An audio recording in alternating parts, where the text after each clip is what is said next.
Yo, what up gamers, welcome to my CAITLYN guide. Today I'm going to show you exactly how I play CAITLYN as a Master Tier ADC main. If you enjoyed the video, make sure to subscribe to keep up with future guides and educational ADC content. The runes are on screen. You can swap out Fleet Footwork for lethal tempo into melee support lanes if you think you need the extra DPS. You can swap out Triumph for absolutely anything in that tree, and you can exchange Coup de Grace for Cut Down against tankier comps. I would have run it in this game except I wasn't paying attention. Seems we found an Evi here. Let's see if we can deal some damage to her. Probably won't be able to kill her, but see what we can do. I was just checking if there would be somebody there. Okay, that's not great. I don't know how Valka's ended up so low so fast.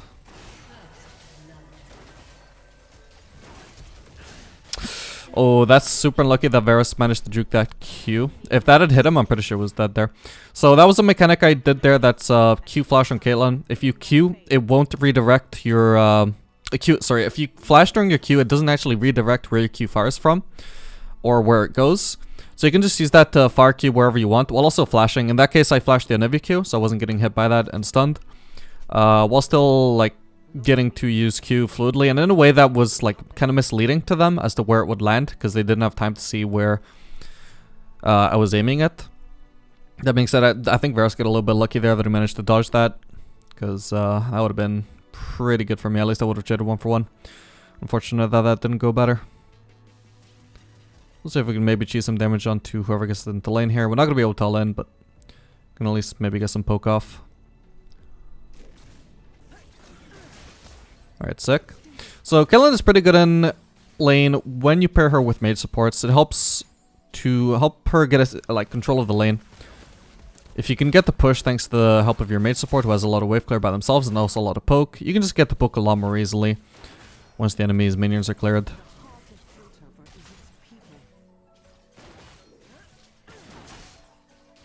So you just want to be using your Q to both shove if necessary and also just get some poke off. Not going to be able to beat them to level 2 this time though. But we can at least use Q to try and mash them without spending too long. So I'm just going to have to give up that caster. I don't want to walk up there because Varus has a window to just poke me before he has to go for his own last hit. We don't want to take that free damage because we want to... If possible, we do want to give up some farm in order to win the lane later on by not taking free poke and then getting free poke whenever we can.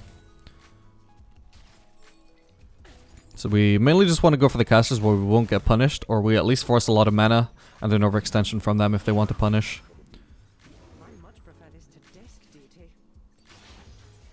Anyway, we've got Diana bot side, so this isn't too bad for us right now. We mainly just want to keep this wave here. I could like try and counter shove. Could have tried to do that. I just go both Diana on bot side. This is a really good spot for the wave to be in. What the hell?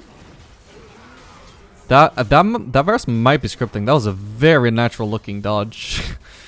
That would explain also how we even dodged my level 1 Q, because honestly I was so sure that would hit. That was like my Q, the Q flash is so misleading as to where your Q is going to land. It's pretty unlikely that an enemy will actually dodge it. Yeah, I'll keep my eyes open. Anyway, just shove this in. Not really going to be able to get that plating, I don't think. Not if Focus doesn't help me, so I'm not even going to bother trying to go for it. We'll just gotta back off faster, miss less CS and XP as we get into lane. Gonna get the double longsword here and the refillable. So we're gonna be building towards Kraken Slayer. You can go Guild Force or Kraken Slayer depending on the game, or you can just always run one or the other. That being said, against a comp like this where they have at least 2 tanks, I'm thinking Kraken Slayer is definitely gonna be the better option for me. At least it's gonna allow me to have a bigger impact over the game. I won't have the survivability for Zac, but I don't think that's too big a deal. I've at least got the E to try and dodge his E as well.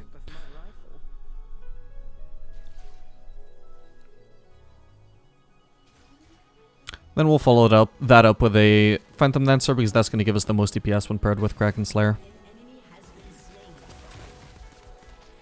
So right now I'm just trying to minimize the damage that I take. So we just walk through them. Unfortunately, not much to do about that, but trying to avoid any autos. Would be nice if I could get her with a Q, but it's alright. Alright, nice damage from Valkaz. He should just back off now though. He's See, he got off such a good trade initially, and then he just overstayed, and now it's an even trade, or even worse for him. There's no point trying to clear that pink. Man, he still really wants to get that. Well, this is just solo XP for me. I don't mind this. I'm not even missing any lost hits without him being here to help me. So this is pretty good.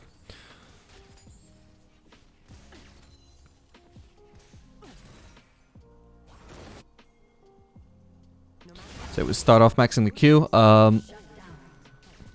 Okay. So didn't we ball in just roamed, however, I'm not going to be able to shove this in time to make them miss farm, so not even going to bother trying. If I were to start shoving to try and punish, they are just going to freeze. We don't want to hand them a freeze. So yeah, generally on CAITLYN, you would usually have the option of doing 3 points in Q and then max W. So we're starting off with the Q max with the 3 points in Q. But I think we're just going to fully finish maxing the Q because of the killing buffs that she got recently. It's to the scaling of her Q. And they actually nerfed the non-scaled Q. So, you know, 3 points in Q. Hang on, we're getting ganked here.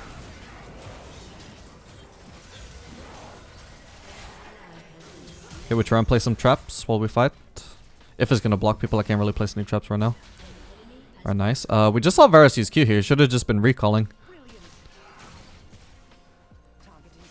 Alright, nice one. Yes, I mean, it's probably still an option to do 3 points in Q and then max W. But I'm thinking that right now, we should at least test the fully max Q. It might just be about the same in power as 3 points in Q and then max W, or it might just be like a little bit worse still maybe, but we're at least gonna try it out. Anyway, we've got that plating, that's nice. Now we just base. We don't want to try and shove this wave because it's a cannon wave. It's gonna take forever to shove. Even if it weren't a cannon wave, I don't want to risk trying to shove it and then the enemies arrive and I can't finish shoving it. And just hand them a freeze. We don't want to do that. We just want to leave the wave right as it is. Because even if they get into lane, you know, no matter what time they get into lane, I know they're not going to get there fast enough to crash it. So I'm not going to have any serious losses of farm here.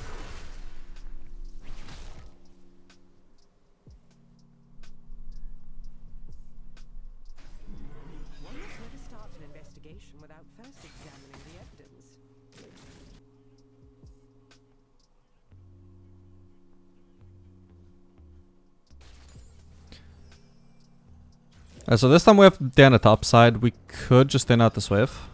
Just want to make sure I'm dodging the Varus Q first though. So options here are just try and freeze here, or we can just thin out the wave so we can actually have a better time trading and hitting skill shots. I want to thin out the wave. Wow, nice Varus ult. Because without Diana bot side, there's not much point in freezing. You can freeze if you have a big lead. So you can actually, because you can still trade if you have a bit, even if you're trading against a big wave, if you're just massively ahead. But with a lane like this, I would rather just, I don't think we should push there. If they're going for blue, I think we should just push the wave here. That's weird. Who even goes for blue in this situation, man? Okay, that was another suspicious dodge. And he didn't even try and dodge my E, but his Q dodge was perfect. Oh, man.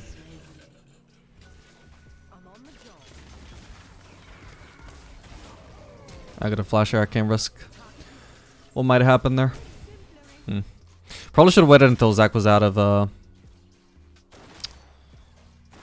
just completely out of the factor. Equation. That way if somebody was gonna tank the ult from Varus, it would at least be Misfortune, and the damage onto her would be more relevant than the damage onto Zach. Can't really abuse that since he's a jungler. So there's a chance I'm getting cheesed right now. I'm relatively confident though that they are probably just basing since Varus was really low. We got Volkos backing me up now too, so shouldn't be a big deal. Oh, there go my melees. That's okay. We can probably go for a plating here. Hopefully solo plating, we'll see. No, that's solo, that's fine. There we go, Volkos should be able to finish that plating for me. Wait, dude, come on. Oh my god, the plating doesn't even go down, that's so awkward. Wait, is he hitting the wave as well? Why is he murdering my wave?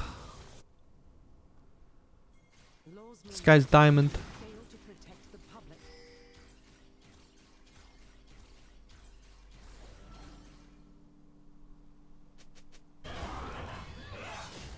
Anyway, yeah, going for the pickaxe there. Would rather prioritize the pickaxe over the berserkers because Caitlyn scales really well with AD. Not so well with attack speed, at least early on. Told you got some AD in your pocket.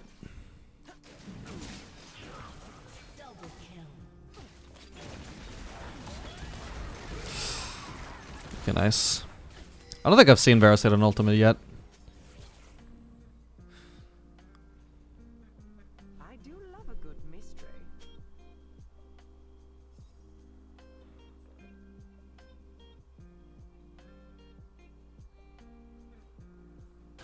Where's Varus then? Oh, there he is. Like, I didn't even try and dodge my Q. So, big giveaway of scripters is that they have, like, frame perfect dodges. Ooh, nice. So they have frame perfect dodges when they actually need to dodge, but when they don't need to dodge, when the skill shot is not even on their way, because it's like a slight miss or something, they don't even bother trying to dodge. Because, like, they would only dodge if the script makes them dodge. So if they don't even try and dodge, it's a big giveaway that they're not even trying to dodge because they know the script is just gonna dodge if it's gonna hit them anyway. Anyway, that, cool. That was a nice call. Don't know why Zach just walked into the trap, but very nice.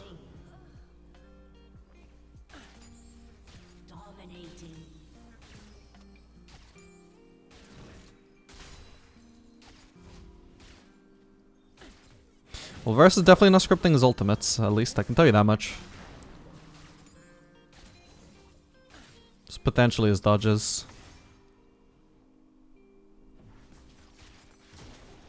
There we go. Get that quick solo plating before I base. Fortunately, if Varus is smart, he can just easily cancel my base here. Probably just giving up a wave for this last hit. Yep. Oh well. Surely that doesn't hit me though, right? Oh my god. Yeah, whatever. It doesn't really cancel anything, honestly, because I was going to miss out on this entire wave anyway. That's alright. The value of the full wave is not even as big as the value for the plating, since it was solo plating anyway, so I'm not really missing out on gold at least. I'm just basically missing out on XP, which can be a big deal, but becomes less of a deal later on. The later into the game you go, the more value the gold has over the XP.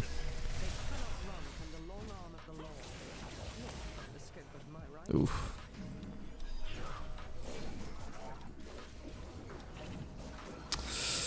I don't know, man. He's looking awfully clean when he needs to be. Okay, thank God my ultimate got him range to kill him there. Otherwise, I think Valkas would have died too.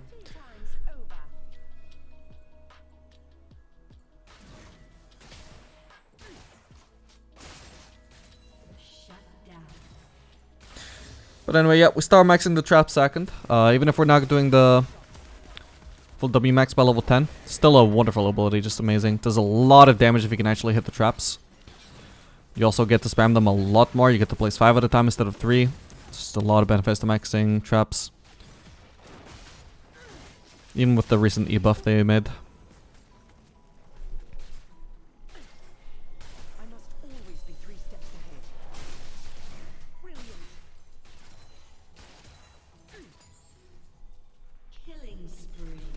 We can base now.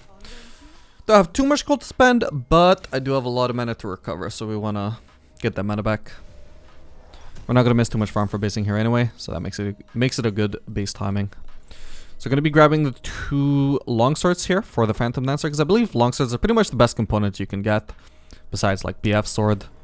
I find them more valuable than Crit Cloak because the damage is more consistent. I find them more valuable than Dagger generally. At least if you're playing a champion with high AD scalings like Caitlyn. Did he just... So Valkas is a pink in this brush, right? Vera should not have known that Valkas was there. He would have had like 0 time to react at all to those abilities, and he still managed to avoid the knockup. That is hella suspicious. Either Valkas just made a terrible miss, or Vera scripted that dodge. Didn't really pan the camera there in time to actually see what really happened, but... Wait, what the hell?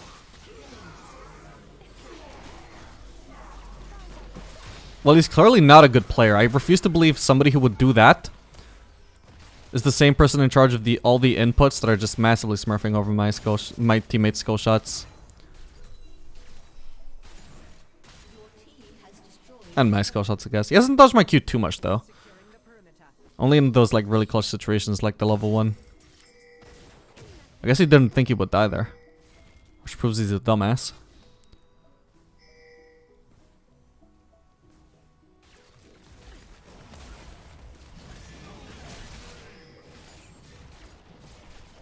But anyway, yeah, that combo that I did, I've done it a few times already, but in case you don't know about it, that's the standard KAITLYN EQ combo.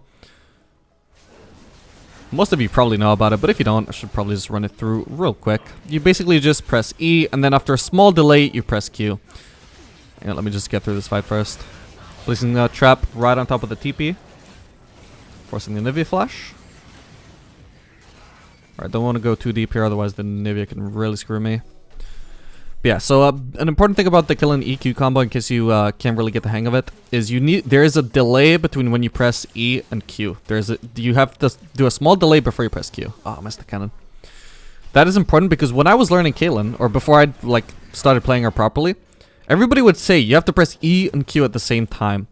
Then it wouldn't work for me, and I'd be like, what am I doing wrong? They'd be like, I don't know. Well, actually, it's because you're not meant to press them at the same time. There's a definite delay. People are idiots because they are doing it without... They're doing it with a delay. But then the way they explain it, they say it has to be instant. When it definitely is not. No, there's a definite delay there. If you can't nail it, that's why. It's E, small but definite delay, then Q. And that just means that you get to cast Q from the point that you E'd from, instead of the point that you E to. And you do it very smoothly, very fast. If you hit the E, it's going to slow them and make it more likely that you hit the Q as well. And then if you hit the E, obviously you also get the follow-up E auto attack. So it's just a combo that does a lot of damage while disengaging at the same time. You don't necessarily want to do it if you're just running away, because that often it's something that gets me killed quite often as KAITLYN actually. Oh, what the? Alright, thank you. Yeah, or at least back in the day, it would get me killed a lot on KAITLYN is when I would press EQ when somebody's chasing me, just for some damage, because why not? Then obviously you have to still go through the Q cast time. And if you're running, that's not great. Unless you're gonna kill them, don't bother with the EQ if you're running away.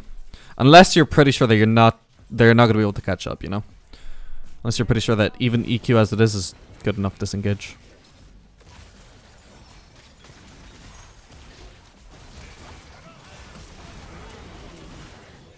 Nice one.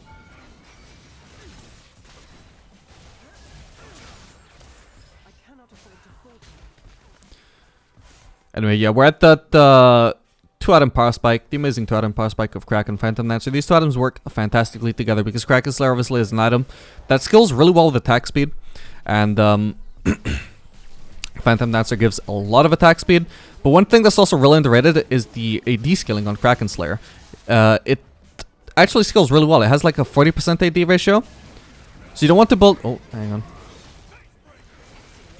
So you don't want to build items that only give attack speed to combo with Kraken Slayer, like Rage Blade or something, or in KAITLYN's case, you know, like Fire Cannon.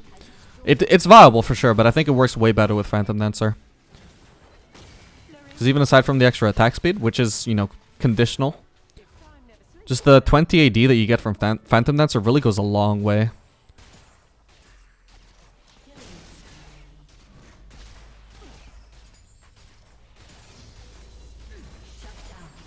So this is definitely the build you want to go if you want to do just maximum overtime damage, which is perfect against tank comps.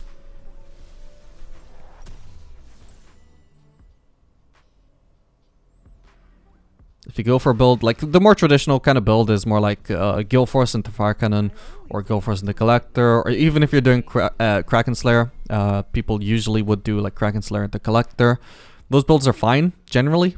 I think this build that I'm doing is actually super underrated no matter the situation. But, yeah, otherwise those builds are fine, but you're definitely going to have much less impact against tanks. So if the tanks get ahead, or if they're just really tanky and you need to kill them before your team is able to do anything else, you're not really going to carry unless you have the damage of this Kraken Slayer Phantom Dancer combo.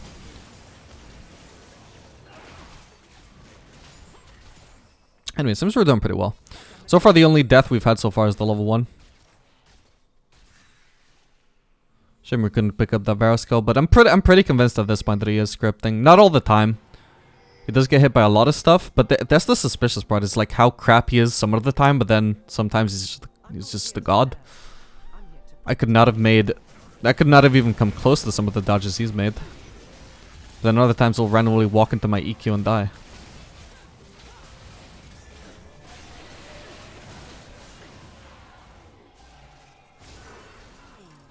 Like he forgot he turned off his scripts.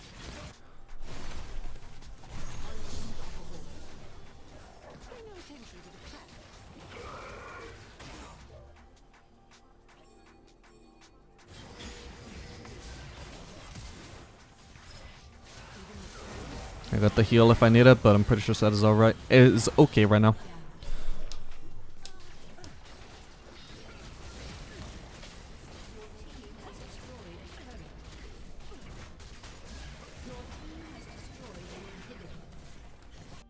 So naturally, if this game goes to 3 items, we're gonna be wanting to finish that Infinity Edge. Whenever you got the 2 crit items, you're pretty much always going to benefit more from Infinity Edge than anything else. Even Lord Dominic's, it's not going to be as valuable as Infinity Edge here. It's 4th item where you'd want to consider other stuff. And if the enemy team is stacking like a lot of armor, even early on, that's when you want to do Lord Dominic's 2nd item. But I don't think that's really too necessary when you've got Kraken Slayer Phantom Dancer anyway, because you're going to be doing so much true damage from the Kraken Slayer Phantom Dancer combo. And then with Phantom Dancer, you can at least like deal a lot of damage to champions who aren't building armor, and also just have a lot of wave clear. Big disadvantage of going Lord Dominic's that people don't really consider is just how little AD it gives, and also gives no attack speed. It just doesn't do any damage at all to minions, which like can hurt your wave clear, and the time it takes you to like finish clearing a wave and move somewhere else. Influences the time you take to clear camps, influences the time it takes you to do Drake and Baron. It's not great for those things. But Phantom Dancer Kraken Slayer does a lot of damage to everything.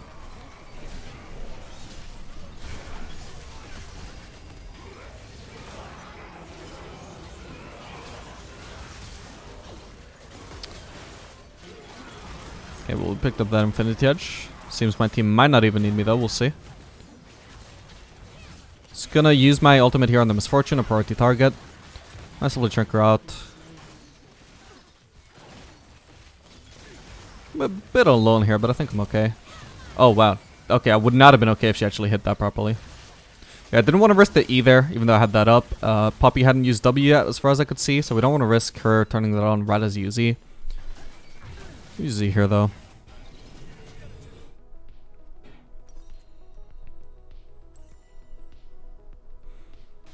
Well, I pretty much got nothing to base for. I could back for a quick cloak only, so we're just gonna go for the golems. When you've got this level of map control, it's very important to just deny as many camps as you can from the enemies.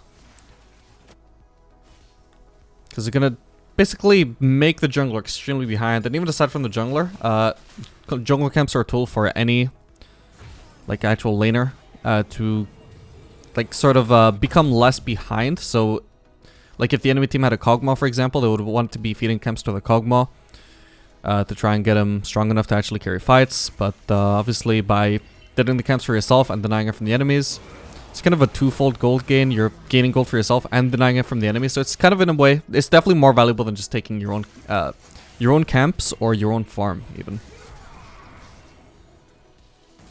But obviously, you just need to be sure that when you're doing it, you're being safe at the same time. But here, for example, no chance the enemies are going to catch me out, so we're just going to go for the Grump. Just do that real quick before we group with the team. Since there was very unlikely to be a fight right before anything happened there.